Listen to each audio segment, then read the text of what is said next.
नमस्कार दोस्तों, आपके अपने YouTube चैनल स्टडी विद राज में आप सभी का स्वागत है। दोस्तों, आज के इस वीडियो में मैं आप लोगों को रेखीय समीकरण से संबंधित कुछ इंपॉर्टेंट क्वेश्चंस बताऊंगा जो कि परीक्षा की दृष्टि से बहुत ही महत्वपूर्ण है। क्योंकि देखिए, इसमें सारे के सारे क्वेश्चन लैंग्वेज वाले क्वेश्चन हैं और ये क्वेश्चन बहुत ज़्यादा परीक्षा में पूछे जाते हैं। और यहाँ पर आप लोगों को सीखना है कि देखिए, रेखीय समीकरण से किस किस टाइप के क्वेश्चन आ सकते हैं और उनको हम आसानी से कैसे हल करेंगे। तो देखिए, इससे पहले भी मैंने कई वीडियो बनाया है और उसमें भी इस टाइप के क्वेश्चन बताया है। और यहाँ पर एक बार फिर कुछ क्वेश्चन शेष रह गए थे, तो एक बार फिर मैं आप लोगों को जो है क्वेश्चन बताने जा रहा हूँ। देखिए, यहाँ पर मैं कोई क्वेश्चन रिपीट नहीं करूँगा, लेकिन उसी से संबंधित क्वेश्चन रहेंगे। यानी कि जिस टाइप के क्वेश्चन जो है पहले बताए गए हैं उसी से संबंधित रहेंगे, लेकिन कुछ ना कुछ यहाँ पर चेंज रहेगा। आपको कुछ ना कुछ नया सीखने को मिलेगा। तो देखिए, यहाँ पर पहला क्वेश्चन देखते हैं कि क्या है।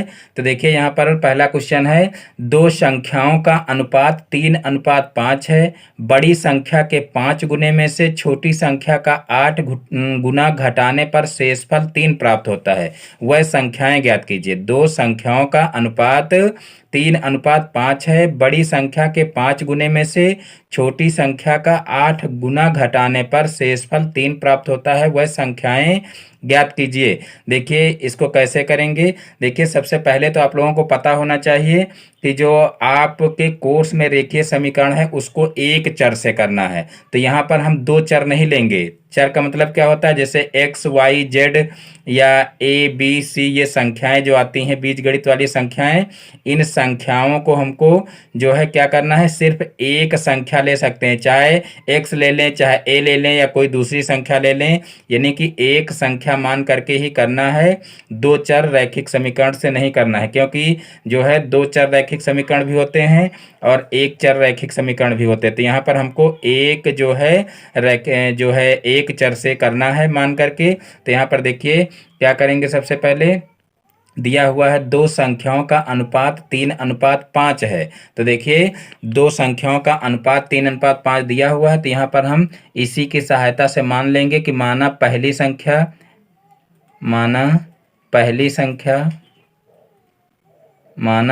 संख्या बराबर हो जाएगा 3x। देखिए, यहाँ जो अनुपात दिया हुआ है इसी से मान लीजिए, माना पहली संख्या बराबर 3x तथा दूसरी संख्या बराबर दूसरी संख्या यहाँ से देखिए 5x हो जाएगी। तो यहाँ पर 5x मान लेंगे। अब यहाँ पर लिखेंगे प्रश्नानुसार। तो देखिए, प्रश्नानुसार लिखेंगे। उसके बाद फिर देखिए, अब यहाँ से क्वेश्चन को और आगे पढ़ते हैं। बड़ी संख्या के 5 गुने में से छोटी संख्या का 8 गुना घटाने पर शेषफल 3 प्राप्त होता है। तो देखिए, यहाँ इन संख्याओं को देखने से हमको पता चल जाएगा कि कौन सी बड़ी संख्या है। तो यहाँ पर देखिए, 5x जो है वो बड़ी संख्या होगी और 3x जो है वो छोटी संख्या होगी। तो यहाँ पर कहा गया है बड़ी संख्या के 5 गुने में से। तो देखिए, यहाँ पर हम सबसे पहले लिख लेंगे 5 गुणे बड़ी संख्या। और उसके बाद फिर क्या कहा गया है, बड़ी संख्या के 5 गुने में से छोटी संख्या का 8 गुना घटाने पर। तो देखिए, यहाँ माइनस का चिन्ह लगाइए और 8 गुणे छोटी संख्या लिख लीजिए। छोटी संख्या यानी कि बड़ी संख्या के 5 गुने में से छोटी संख्या का 8 गुना घटाने पर 3 प्राप्त होता है। तो यहाँ पर देखिए, 5 गुणे बड़ी संख्या माइनस 8 गुणे छोटी संख्या करके यहाँ पर 3 के बराबर इसको कर देंगे, क्योंकि यहाँ पर लिखा है घटाने पर शेषफल 3 प्राप्त होता है। अब यहाँ पर देखिए, 5 गुणे बड़ी संख्या क्या थी, 5x थी। तो यहाँ पर 5x लिख लेंगे। माइनस 8 गुणे छोटी संख्या क्या थी, 3x थी। तो 3x लिख लेंगे, बराबर 3 हो जाएगा। अब देखिए, यहाँ पर इसका गुणा कर लेंगे तो 25 हो जाएगा और साथ में x है तो x लिख देंगे। फिर माइनस 8 त्रिक 24x हो जाएगा और बराबर 3 हो जाएगा। अब 25x में से 24x घट जाएगा तो 1x बचेगा और 1 लिखा नहीं जाता है, इसलिए यहाँ पर केवल x लिख देंगे और यहाँ पर 3 हो जाएगा। तो इस प्रकार से x बराबर 3 जो है आ जाएगा। अब देखिए, हमको आगे करना क्या था, शेषफल 3 प्राप्त होता है तो वह संख्याएं ज्ञात कीजिए। यानी कि हमको संख्याएं ज्ञात करना है। तो देखिए, यहाँ पर हो जाएगा छोटी संख्या क्या माने थे, छोटी संख्या बराबर देखिए माने थे 3x, तो यहाँ पर जो है 3 × 3, देखिए x की वैल्यू रख देंगे तो 3 × 3 हो जाएगा, तो 3 × 3 = 9 हो जाएगा। उसके बाद फिर बड़ी संख्या या दूसरी संख्या भी लिख सकते हैं। बड़ी संख्या बराबर कितनी माने थे 5x, तो यहाँ पर 5 × 3 कर देंगे, x की वैल्यू रख देंगे तो 5×3 = 15 हो जाएगा। तो इस प्रकार से 9 और 15 हमारा आंसर आ जाएगा। तो जो है इस टाइप के क्वेश्चन बहुत ही आसानी से इस तरीके से कर सकते हैं। अब देखते हैं नेक्स्ट क्वेश्चन। देखिए नेक्स्ट क्वेश्चन है, एक आयत की लंबाई उसकी चौड़ाई से 5 सेंटीमीटर है। एक आयत की लंबाई उसकी चौड़ाई से 5 सेंटीमीटर। देखिए यहाँ पर क्वेश्चन में कुछ छूट गया है, देखते हैं क्या है। देखिए यहाँ पर एक शब्द छूटा हुआ है। देखिए एक आयत की लंबाई उसकी चौड़ाई से 5 सेंटीमीटर अधिक है, तो यहाँ पर देखिए अधिक शब्द लिख लीजिए। अधिक, एक आयत की लंबाई उसकी चौड़ाई से 5 सेंटीमीटर अधिक है। यदि आयत का परिमाप 40 सेंटीमीटर हो तो आयत की लंबाई और चौड़ाई ज्ञात कीजिए। तो देखिए इस क्वेश्चन को कैसे करेंगे। तो यहाँ पर देखिए सबसे पहले हम मान लेंगे, देखिए कहा गया है लंबाई उसकी चौड़ाई से 5 सेंटीमीटर अधिक है। तो देखिए यहाँ पर हम मानेंगे, माना चौड़ाई बराबर कह लीजिए, माना आयत की चौड़ाई बराबर लिख सकते हैं यहाँ पर। तो देखिए यहाँ पर हम मान लेंगे माना चौड़ाई बराबर हो जाएगी x सेंटीमीटर, और जब चौड़ाई x हो जाएगी तो लंबाई देखिए आयत की क्या हो जाएगी। देखिए कहा गया है लंबाई उसकी चौड़ाई से 5 सेंटीमीटर अधिक है, तो लंबाई क्या हो जाएगी x + 5 सेंटीमीटर हो जाएगी। अब यहाँ पर लिखेंगे प्रश्नानुसार।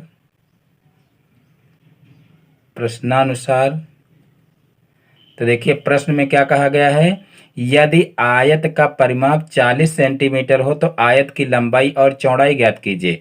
तो यहाँ पर हम क्या करेंगे, आयत के परिमाप का फार्मूला लगा देंगे। तो देखिए आयत के परिमाप का फार्मूला क्या होता है, आयत का परिमाप बराबर देखिए इसका फार्मूला होता है 2 लंबाई प्लस चौड़ाई। देखिए 2 × लंबाई प्लस चौड़ाई, ब्रैकेट में लंबाई प्लस चौड़ाई हो जाएगा। अब यहाँ पर देखिए 2 हो जाएगा। अब लंबाई देखिए क्या है, x + 5 है, तो देखिए x + 5 लंबाई हो जाएगी। और उसके बाद फिर चौड़ाई क्या है, x है, इसको भी प्लस में लिख लेंगे और फिर जो है इनको जोड़ लेंगे। तो यहाँ पर हो जाएगा देखिए 2x ब्रैकेट के अंदर 2x और +5।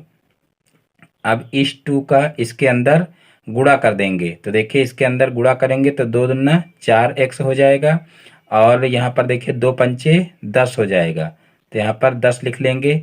और यहाँ पर देखिए आयत का परिमाप ऊपर देखिए यहाँ पर 40 सेंटीमीटर दिया हुआ है, तो यहाँ से हम क्या करेंगे, आयत के परिमाप की जगह पर ऊपर से हम 40 नीचे लिखते चले आएंगे। अब यहाँ से क्या करेंगे, अब यहाँ से हम पक्षांतर कर लेंगे, यानी कि यहाँ से हमको x की वैल्यू निकालना है।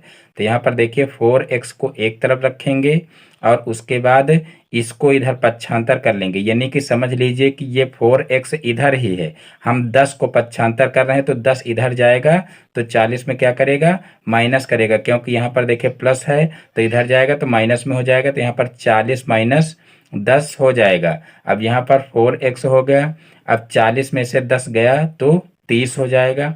अब x बराबर क्या करेंगे, x बराबर इसको भी इधर जो है पक्षांतर कर देंगे, क्योंकि यहाँ पर देखे जो है 4 गुणे में है, इधर जाएगा भाग करेगा, तो यहाँ पर 30/4 हो जाएगा। अब 30/4 यहाँ पर देखिए क्या करेंगे, अब भाग कर लेंगे। 30/4 आ रहा है, देखिए भाग करेंगे तो कितना आएगा, यहाँ पर 4 × 7 = 28। देखिए 4 × 7 = 28 हो जाएगा। यहाँ पर बचेगा 2, पॉइंट लगाएंगे, 0 बढ़ाएंगे तो 4 पंचे 20, यानी कि 7.5 x बराबर आ जाएगा। तो यहाँ पर देखिए x बराबर 7.5 लिख लेंगे।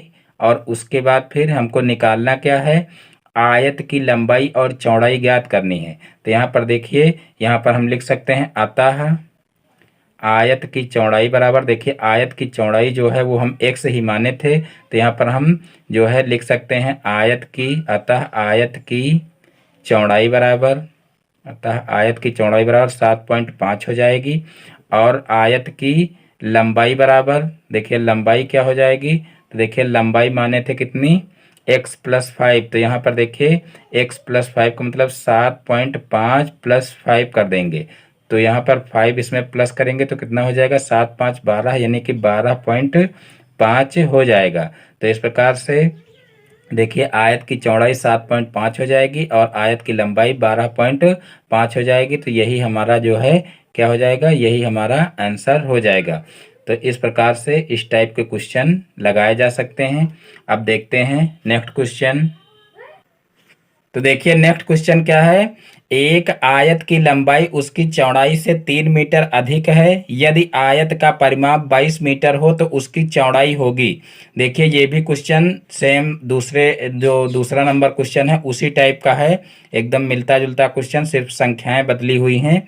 एक आयत की लंबाई उसकी चौड़ाई से 3 मीटर अधिक है, यदि आयत का परिमाप 22 मीटर हो तो उसकी चौड़ाई ज्ञात कीजिए। तो देखिए यहाँ पर भी हम क्या करेंगे, सबसे पहले मानेंगे चौड़ाई,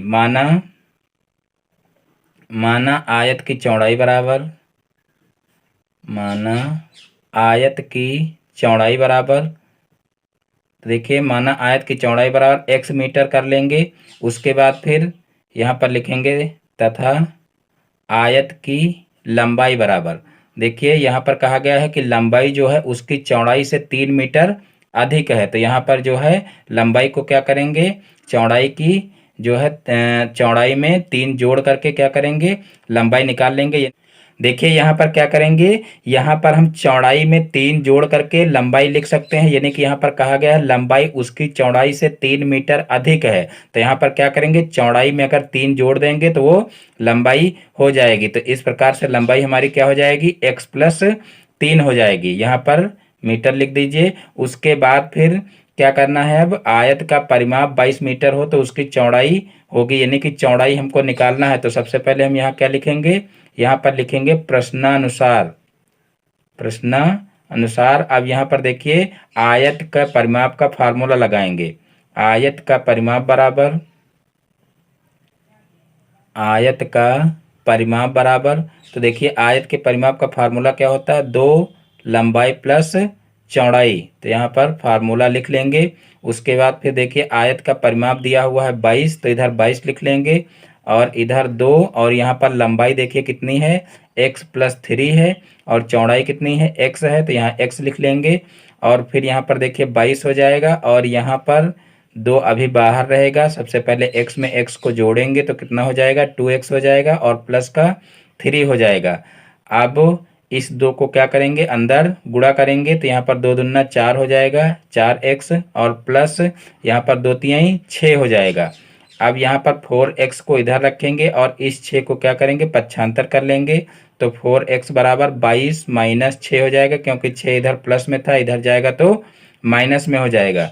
अब यहाँ पर देखिए 4x बराबर यहाँ पर 22 - 6 है, तो देखिए 22 में से 6 घटाएंगे तो कितना हो जाएगा, तो देखिए हो जाएगा 16। और यहाँ पर जो है अब क्या करेंगे, x को इधर रखेंगे, बाकी जो है 4 को भी उधर भेज देंगे, तो यहाँ पर x बराबर हो जाएगा 16/4, तो यहाँ पर 4 चौक 16 हो जाएगा, यानी कि x बराबर 4 आ जाएगा। अब देखिए हमको निकालना क्या था, चौड़ाई निकालना था, तो देखिए आयत की चौड़ाई क्या हो जाएगी, अतः लिख लीजिए, अतः आयत की चौड़ाई बराबर, अतः आयत की चौड़ाई बराबर हो जाएगी 4 मीटर, आयत की चौड़ाई बराबर 4 मीटर, और यही हमारा जो है आंसर हो जाएगा। देखिए जब कहा जाता है कि इसकी लंबाई भी निकालना है तो यहाँ पर 4 में 3 जोड़ देते, क्योंकि कहा गया था कि जो लंबाई है वो उसकी चौड़ाई से 3 अधिक है, तो यहाँ पर 4 में 3 जोड़ देते तो लंबाई भी निकाल सकते थे, लेकिन यहाँ पर चौड़ाई पूछा गया है तो सिर्फ चौड़ाई जो है निकाल करके आंसर लिख सकते हैं। तो इस प्रकार से हमारा जो है आंसर आ जाएगा। अब देखते हैं नेक्स्ट क्वेश्चन। तो देखिए नेक्स्ट क्वेश्चन है, 2 क्रमागत विषम संख्याओं का योग 24 है, दो क्रमागत विषम संख्याओं का योग 24 है, छोटी संख्या क्या होगी। देखिए आप लोगों को इससे पहले वाले वीडियो में हमने बताया था, एक जो है सम संख्या वाला क्वेश्चन बताया था और एक केवल क्रमागत संख्या वाला क्वेश्चन बताया था, लेकिन विषम संख्या का कोई क्वेश्चन नहीं बताया था। तो यहाँ पर जो है विषम संख्या वाला एक क्वेश्चन हम ले लिए हैं कि जब दो क्रमागत विषम संख्याओं का योग 24 है तो छोटी संख्या क्या होगी। तो यहाँ पर देखिए हम क्या लिखेंगे, सबसे पहले यहाँ पर लिखेंगे माना पहली विषम संख्या बराबर पहली विषम संख्या बराबर x है। माना पहली विषम संख्या बराबर x है तो दूसरी क्रमागत विषम संख्या क्या होगी। तो दूसरी क्रमागत विषम संख्या बराबर, देखिए यहाँ पर हमको ध्यान रखना है, जब सम और विषम की बात की जाए तो वहाँ पर देखिए क्रमागत संख्या ज्ञात करने के लिए यहाँ पर दूसरी क्रमागत संख्या ज्ञात करने के लिए क्या करेंगे, उसमें +2 करेंगे। यानी कि पहली विषम संख्या क्या होगी, x होगी, लेकिन दूसरी क्रम से आने वाली विषम संख्या क्या होगी, x + 2 होगी। इसी तरीके से अगर सम की बात की जाए तो पहली सम संख्या क्या होगी, x होगी, तो दूसरी सम संख्या क्या होगी, x + 2 होगी। क्योंकि जैसे यहाँ पर विषम संख्या कहा गया है तो पहली विषम संख्या अगर 3 है तो 3 में क्या जोड़ें कि इससे के बाद जो है क्रम से आने वाली दूसरी विषम संख्या प्राप्त हो जाए। तो यहाँ पर देखिए 2 जोड़ेंगे तभी हमको 5 प्राप्त होगा। ये भी एक विषम संख्या और ये भी एक विषम संख्या है। अगर 1 जोड़ेंगे तो यहाँ 4 मिल जाएगा जो कि एक सम संख्या है। इसलिए यही हमको यहाँ पर ध्यान रखना है कि जो है दूसरी क्रमागत विषम संख्या हमको हमेशा x + 2 मानना है। अब यहाँ पर लिखेंगे प्रश्नानुसार। तो देखिए प्रश्नानुसार क्या हो जाएगा, देखिए क्वेश्चन को पढ़ लीजिए। दो क्रमागत विषम संख्याओं का योग 24 है कहा गया। तो यहाँ पर देखिए संख्याएं हम मान चुके हैं और इनका योग कर लीजिए सिर्फ, और उसके बाद फिर x की वैल्यू निकाल लीजिए। इस प्रकार से हमारा आंसर आ जाएगा। तो यहाँ पर देखिए क्या करेंगे, सबसे पहले इनका योग करेंगे x + 2 और बराबर किसके हो जाएगा, 24 के, क्योंकि कहा गया है संख्याओं का योग 24 है। अब यहाँ से देखिए x + x कितना हो जाएगा, 2x हो जाएगा, और प्लस का 2 है बराबर 24 हो जाएगा। और देखिए यहाँ पर 2x बराबर, यहाँ इस 2 को इधर भेज देंगे तो 24 माइनस कितना हो जाएगा, 2 हो जाएगा। अब 2x बराबर देखिए 24 में से 2 माइनस करेंगे तो 22 हो जाएगा, और फिर x बराबर 22/2 हो जाएगा, क्योंकि इधर देखिए 2 गुणा कर रहा है, इधर जाएगा तो भाग करेगा, तो यहाँ हो जाएगा 11। तो इस प्रकार से x बराबर 11 हमारा आ जाएगा। अब देखिए करना क्या था, हमको छोटी संख्या ज्ञात करना था। तो देखिए छोटी संख्या क्या हो जाएगी, यानी कि जो पहली क्रमागत पहली जो विषम संख्या है वही छोटी संख्या हो जाएगी, क्योंकि दूसरी जो क्रमागत विषम संख्या होगी वो बड़ी होगी, क्योंकि उसमें 2 जुड़ जाएगा। तो यहाँ पर हमको x का मान ही जो है रखना है, यानी कि छोटी संख्या क्या हो जाएगी, यहाँ पर लिख सकते हैं छोटी संख्या बराबर क्या हो जाएगी, 11। और यही हमारा जो है क्या हो जाएगा, यही हमारा आंसर हो जाएगा। तो इस प्रकार से इस टाइप के क्वेश्चन बहुत ही आसानी से लगाए जा सकते हैं। अब देखते हैं नेक्स्ट क्वेश्चन। तो देखिए नेक्स्ट क्वेश्चन है, एक संख्या दूसरी संख्या से 8 अधिक है, छोटी संख्या का 3 गुना बड़ी संख्या के 2 गुने के बराबर है, ये संख्याएं ज्ञात कीजिए। तो यहाँ पर देखिए हम क्या करेंगे, यहाँ पर सबसे पहले हम मानेंगे माना छोटी संख्या बराबर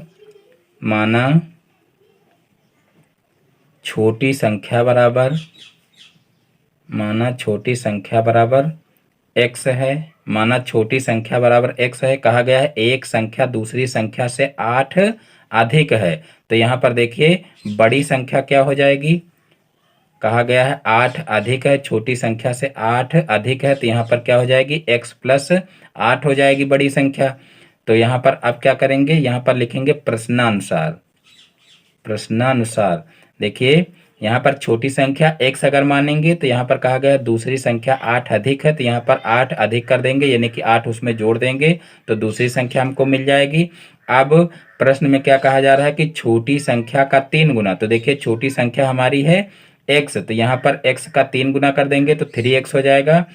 छोटी संख्या का 3 गुना बड़ी संख्या के 8 गुने के बराबर है, तो देखिए बड़ी संख्या क्या है x प्लस 8 है और इसके 8 गुने, देखिए छोटी संख्या का 3 गुना बड़ी संख्या के 2 गुने, यहाँ पर 8 गुना नहीं है, यहाँ पर देखिए छोटी संख्या का 3 गुना बड़ी संख्या के 2 गुने के बराबर है, यहाँ पर इसका 2 गुना करना है, 2 गुने के बराबर है, ये संख्याएं ज्ञात कीजिए। तो देखिए अब क्या करेंगे, अब ये समीकरण बन गई है, अब हमको यहाँ से इस समीकरण को हल करके x की वैल्यू निकाल लेना है। तो यहाँ पर 3x हो जाएगा, अब यहाँ पर इसका अंदर गुणा कर देंगे तो 2x हो जाएगा, और फिर इसका यहाँ पर गुणा करेंगे 8 में तो कितना हो जाएगा, 8 दूनी 16 प्लस का 16 हो जाएगा, और फिर इस 2x को इधर पक्षांतर कर लेंगे तो यहाँ पर देखिए 3x माइनस का 2x हो जाएगा और बराबर 16 हो जाएगा। उसके बाद फिर देखिए 3x में 2x माइनस करेंगे तो कितना हो जाएगा, 1x हो जाएगा और फिर बराबर 16 हो जाएगा।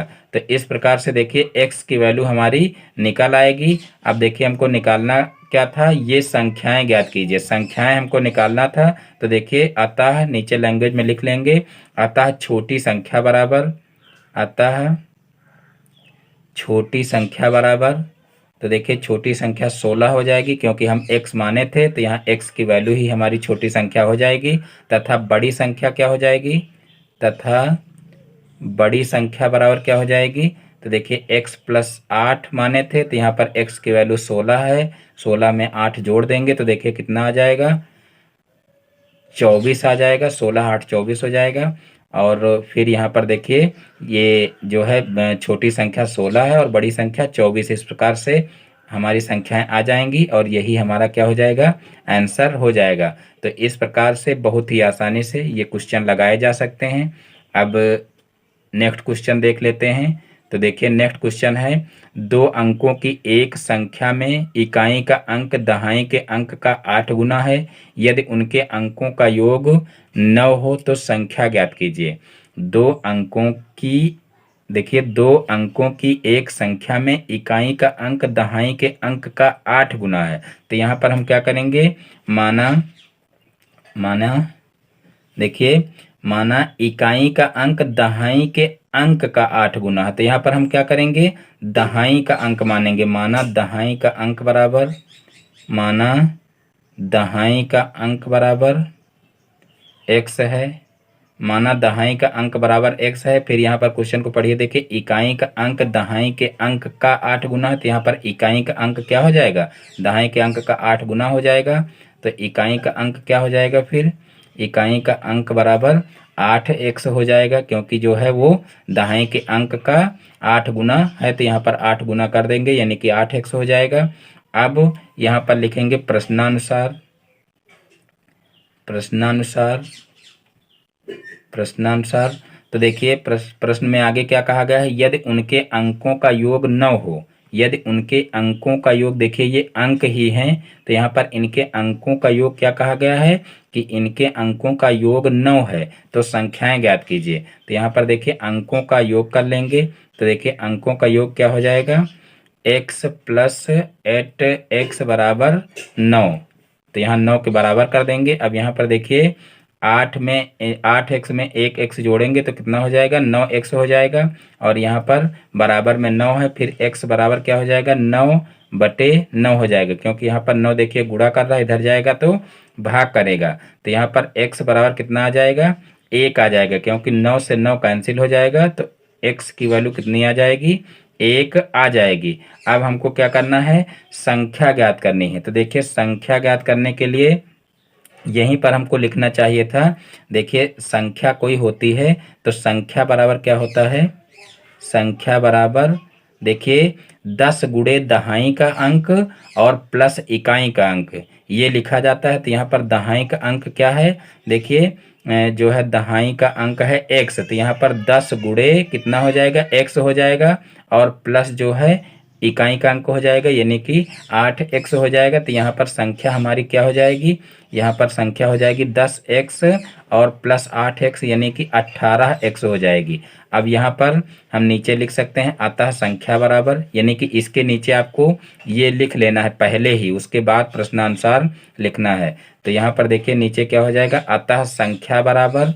तो देखिए संख्या क्या हो जाएगी, अब यहाँ से जो है ये संख्या उठा लेंगे, 18x संख्या थी तो यहाँ पर 18 गुणे कितना हो जाएगा, 1 हो जाएगा, यानी कि x की वैल्यू रख लेंगे। तो यहाँ पर 18 कम 18 हो जाएगा, यानी कि 18 ही हमारी वो संख्या हो जाएगी। तो यही हमारा जो है आंसर हो जाएगा। तो देखिए अब नेक्स्ट क्वेश्चन देखते हैं।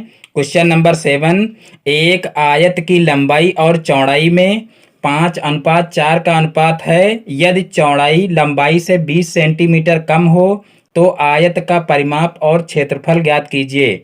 एक आयत की लंबाई और चौड़ाई में 5:4 का अनुपात है। यदि चौड़ाई लंबाई से 20 सेंटीमीटर कम हो तो आयत का परिमाप और क्षेत्रफल ज्ञात कीजिए। तो देखिए इसमें क्या करेंगे, सबसे पहले हम मान लेंगे कि माना लंबाई, देखिए यही जो अनुपात दिया हुआ है इसी से हम मान लेंगे, माना आयत की लंबाई बराबर, माना आयत की लंबाई बराबर। तो देखिए लंबाई का अनुपात कितना दिया हुआ है, 5 दिया हुआ, तो यहाँ 5x लिख लेंगे। और फिर देखिए चौड़ाई यहाँ पर लिख लेंगे, तथा चौड़ाई, आयत की चौड़ाई बराबर कितनी हो जाएगी, तो यहाँ पर देखिए 4 दिया हुआ तो 4x लिख लेंगे। अब यहाँ पर लिखेंगे प्रश्नानुसार, प्रश्नानुसार। तो देखिए प्रश्नानुसार क्या हो जाएगा, यदि चौड़ाई लंबाई से 20 सेंटीमीटर कम हो, तो देखिए चौड़ाई क्या है 4x है और लंबाई क्या है 5x है। यहाँ पर कहा गया है कि यदि चौड़ाई लंबाई से 20 सेंटीमीटर कम हो, यानी कि ये जो है चौड़ाई ये 20 सेंटीमीटर कम है, तो यहाँ पर हम क्या कर देंगे, यहाँ पर 20 सेंटीमीटर हम जोड़ देंगे, यानी कि यहाँ पर 20 अगर हम जोड़ देंगे तो ये दोनों बराबर में हो जाएंगे। अब ये एक समीकरण बन गई। अब इसको जो है हम हल करके x की वैल्यू निकाल लेंगे। तो इस प्रकार से हमारी लंबाई और चौड़ाई पता चल जाएगी और फिर उसकी सहायता से हम आयत का परिमाप और क्षेत्रफल निकाल सकते हैं। तो यहाँ पर देखिए इसकी सहायता से सबसे पहले हम x की वैल्यू निकालेंगे। तो यहाँ पर देखिए हो जाएगा 5x, देखिए 5x ये है। अब इसको इधर हम पक्षांतर करेंगे तो कितना हो जाएगा, माइनस का 4x हो जाएगा, क्योंकि यहाँ पर प्लस का है, इधर जाएगा माइनस का हो जाएगा और बराबर में 20 हो जाएगा। देखिए पक्षांतर भले ही हम 4 को कर रहे हैं यहाँ पर देखिए, और जो है लेकिन जो है आपको लगेगा कि ये पक्षांतर किया गया है, क्योंकि यहाँ पर देखिए ये पद इधर आया है, लेकिन हम एक बार पक्षांतर करके फिर पूरा दर्जा समझ लीजिए पलट रहे हैं, तो आप लोग यहाँ पर कंफ्यूज ना होना। यानी कि ये इधर ही है समझ लीजिए, इसको इधर पक्षांतर कर रहे हैं तो ये माइनस का होगा, यानी कि जिसको पक्षांतर करेंगे सिर्फ चिन्ह उसका चेंज होगा और बाकी 20 को इधर ही रख रहे हैं, इसलिए 20 प्लस में ही रहेगा। अब यहाँ पर 5x में से 4x घट जाएगा तो कितना बचेगा, x बचेगा। तो x बराबर 20 हमारा आ जाएगा। अब देखिए आगे क्या करना है, यदि चौड़ाई लंबाई से 20 सेंटीमीटर कम हो तो आयत का परिमाप और क्षेत्रफल ज्ञात कीजिए। तो यहाँ पर आयत का परिमाप और क्षेत्रफल ज्ञात करना है, तो सबसे पहले तो हम आयत की लंबाई और चौड़ाई निकालेंगे, क्योंकि अभी देखिए x की वैल्यू आई है हमारी। तो यहाँ पर देखिए आयत की लंबाई यहाँ पर निकाल लेंगे, आयत की लंबाई बराबर, तो देखिए आयत की लंबाई क्या थी 5x थी, तो यहाँ पर 5 मल्टीप्लाई बाई 20 हो जाएगा, क्योंकि यहाँ पर x की वैल्यू रख देंगे 20। तो यहाँ पर देखिए 20 पंचे कितना हो जाएगा, तो देखिए 20 पंचे हो जाएगा 100। तो यहाँ पर देखिए 100 पूरा पूरा लिख देंगे। फिर देखिए यहाँ पर जो है आयत की चौड़ाई ज्ञात कर लेंगे, आयत की चौड़ाई बराबर, आयत की चौड़ाई बराबर, तो देखिए आयत की चौड़ाई क्या थी 4x थी, तो यहाँ पर 4x लिख लेंगे, 4 मल्टीप्लाई बाई यहाँ 20 हो जाएगा। तो यहाँ पर देखिए 4 दूना 8 यानी कि 80 हो जाएगा। तो देखिए ये लंबाई आ गई 100 और ये चौड़ाई कितनी हो गई 80 हो गई। अब हमको क्या करना है, अब आयत का परिमाप और क्षेत्रफल ज्ञात करना है। तो यहाँ पर देखिए जब लंबाई और चौड़ाई हमको पता चल गई है, देखिए इसको सेंटीमीटर में लिख लेंगे तो देखिए लंबाई और चौड़ाई जब हमको पता चल गई है तो फार्मूले की सहायता से बहुत ही आसानी से हम आयत का परिमाप और क्षेत्रफल निकाल सकते हैं। तो यहाँ पर सबसे पहले आयत का परिमाप निकालेंगे। तो देखिए आयत का परिमाप बराबर तो देखिए परिमाप का फार्मूला होता है 2 लंबाई प्लस चौड़ाई। तो ये फार्मूला लगा देंगे। अब यहाँ पर देखिए जो है लंबाई कितनी निकल करके आई है, देखिए यहाँ पर 100 आई है, 100 लिख लेंगे। और प्लस चौड़ाई कितनी आई है, 80 आई है, तो यहाँ पर 80 लिख लेंगे। अब यहाँ पर देखिए 100 में 80 जोड़ेंगे तो कितना हो जाएगा, देखिए 180 हो जाएगा और 2 में इसका गुणा कर देंगे तो यहाँ पर देखिए कितना हो जाएगा, 18 दूना 36, यानी कि 360 जो है परिमाप है, इसलिए सेंटीमीटर में होगा। 360 सेंटीमीटर जो है आयत का परिमाप हो जाएगा। अब देखिए यहाँ से हम आयत का क्षेत्रफल निकाल लेंगे। तो देखिए आयत के क्षेत्रफल का क्या फार्मूला होता है, आयत का क्षेत्रफल। तो देखिए आयत के क्षेत्रफल का फार्मूला होता है लंबाई गुणे चौड़ाई। तो यहाँ पर ये फार्मूला लगा देंगे।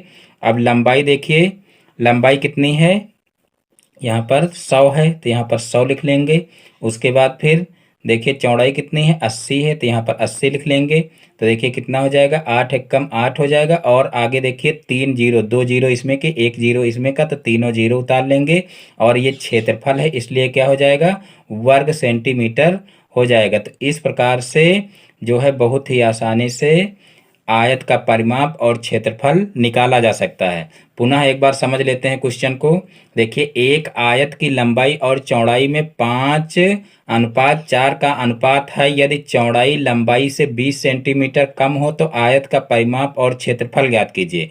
तो देखिए यहाँ पर जो अनुपात दिया है उसी की सहायता से हम पहले लंबाई और चौड़ाई मान लेंगे। तो यहाँ पर देखिए लंबाई दी हुई है 5, तो यहाँ 5x हो जाएगा। चौड़ाई दी हुई है 4, तो यहाँ पर 4x हो जाएगा। उसके बाद फिर प्रश्नानुसार लिखेंगे और फिर यहाँ पर देखिए जो है प्रश्न के हिसाब से यहाँ पर समीकरण बना लेंगे। तो देखिए प्रश्न में कहा गया है यदि चौड़ाई लंबाई से 20 सेंटीमीटर कम हो। तो यहाँ पर देखिए चौड़ाई जो थी वो 20 सेंटीमीटर लंबाई से कम थी, तो इसको क्या किए, जो है 20 इसमें जोड़ लिए। और जब 20 जोड़ लिए तो ये क्या हो जाएगी, लंबाई के बराबर चौड़ाई हो जाएगी। तो इसलिए यहाँ पर बराबर में कर दिए हैं। अब इसकी सहायता से हम x की वैल्यू निकाल लेंगे। तो यहाँ पर x बराबर 20 हमारा आ जाएगा। अब जब यहाँ पर x की वैल्यू निकल आएगी तो हम यहाँ पर जो है मान रख करके लंबाई और चौड़ाई आसानी से निकाल सकते हैं। तो यहाँ पर देखिए लंबाई और चौड़ाई हम निकाल दिए हैं।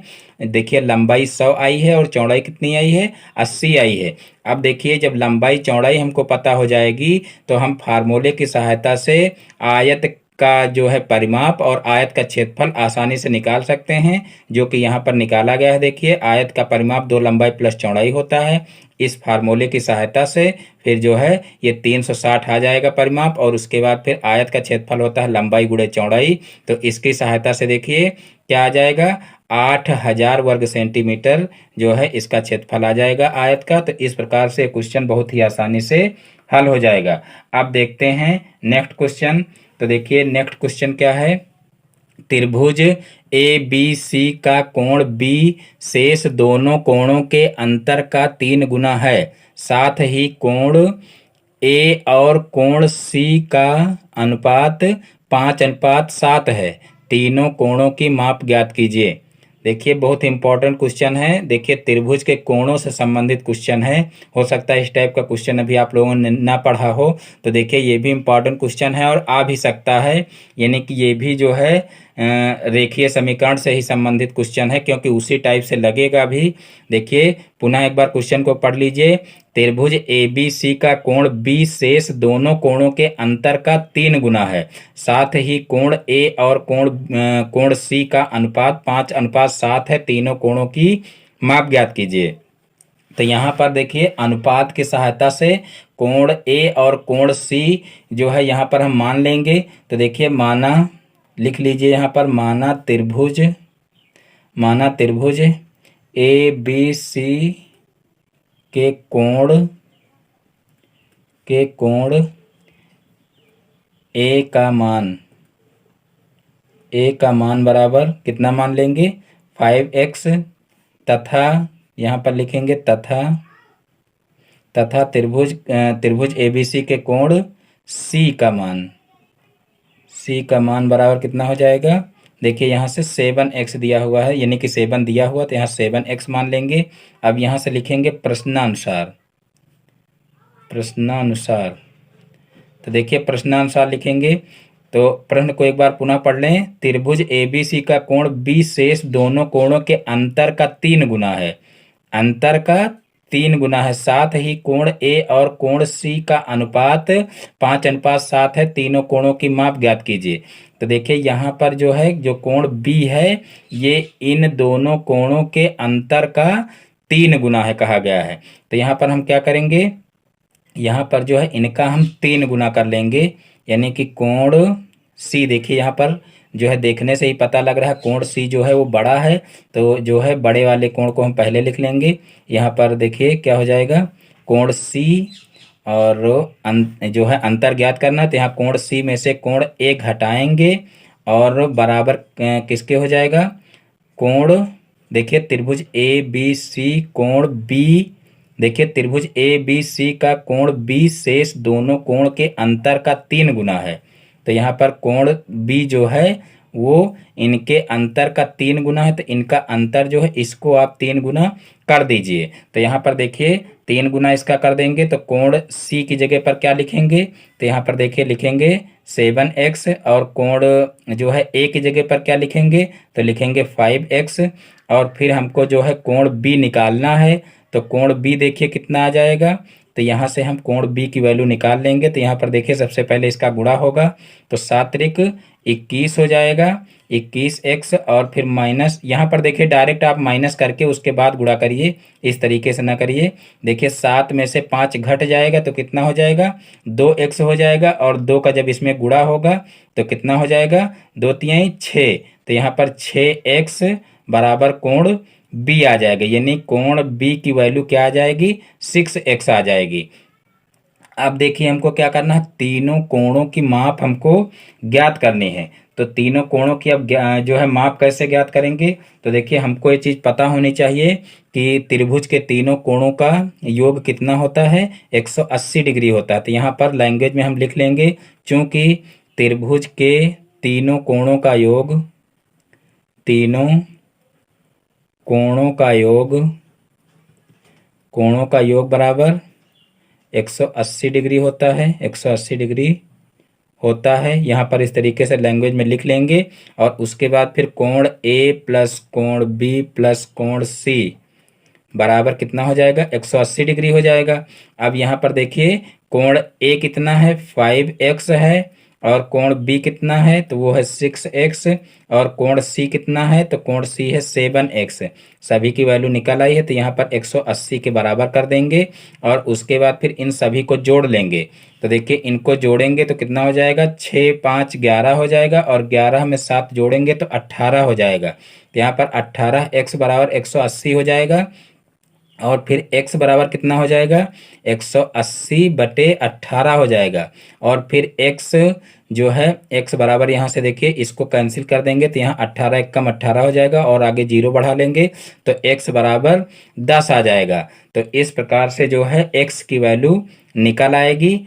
अब देखिए हमको आगे क्या करना है, आगे हमको तीनों कोणों की वैल्यू ज्ञात करनी है। तो यहाँ पर साइड में आप लोगों को हम बता दे रहे हैं तीनों कोणों का मान कितना होगा।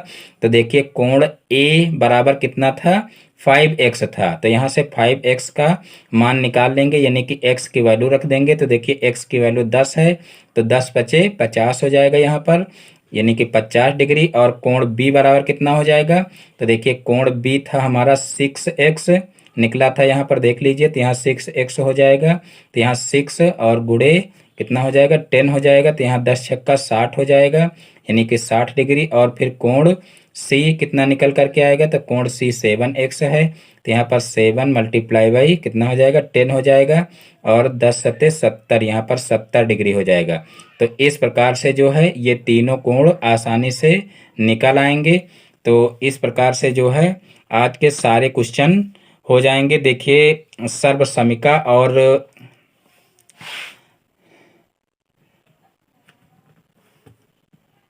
तो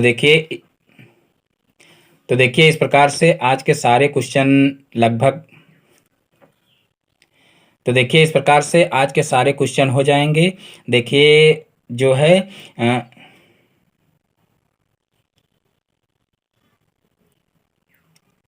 तो देखिए इस प्रकार से आज के सारे क्वेश्चन हो जाएंगे। और देखिए रेखीय समीकरण से संबंधित ज़्यादा से ज़्यादा बस इतने क्वेश्चन से ही पूछा जाएगा, यानी कि 2-3 वीडियो हम रेखीय समीकरण से जो है केवल क्वेश्चन के बना दिए हैं, बाकी 2-2 बार जो है इसका बेसिक भी पढ़ाए हैं। तो अब इससे अलग का कहीं से भी नहीं पूछा जाएगा। तो इसलिए आप लोग सिर्फ इतने क्वेश्चन ही पढ़ लीजिए, इसी में से आप लोगों को कोई ना कोई क्वेश्चन परीक्षा में मिल जाएगा। और जो है भले ही संख्याएं चेंज हों, यानी कि आप लोगों को लगाने का तरीका पता होना चाहिए। मैं कई बार बता चुका हूं कि आप लोगों को गणित में क्वेश्चन को याद नहीं करना है, आप लोगों को गणित में क्वेश्चन को लगाना सीखना है। यानी कि उस टाइप के क्वेश्चन कोई भी आ जाएं, वहां पर संख्याएं बदल दी जाएं, तब भी जो है आपको वो लगाना आना चाहिए। ये नहीं कि क्वेश्चन याद हो। कहने का मतलब ये है कि यहाँ पर ये नहीं कि अब 5:7 की जगह पर यहाँ 3:5 कर दिया जाए तो आपको क्वेश्चन ना आए, ये नहीं होना चाहिए। संख्याएं बदलने से आपका क्वेश्चन जो है ये नहीं कि आप ना कर पाओ, आपको तरीका उसका पता होगा तो आप बड़े ही आराम से जो है उस क्वेश्चन को कर पाएंगे। तो देखिए मैं उम्मीद करता हूँ कि सारे क्वेश्चन आप लोगों को समझ में आ गए होंगे। तो आज की वीडियो को यहीं पर समाप्त करते हैं। दोस्तों यदि हमारा वीडियो पसंद आया हो तो वीडियो को लाइक करें, और ये चैनल पर नए हैं तो चैनल को सब्सक्राइब करें और बेल आइकन को भी प्रेस कर लें, जिससे हमारे आगे आने वाले वीडियो का नोटिफिकेशन आपके मोबाइल पर सबसे पहले पहुंचे। फिर मिलते हैं अपने नेक्स्ट वीडियो में एक नए टॉपिक के साथ में। तब तक के लिए जय हिंद, वंदे मातरम।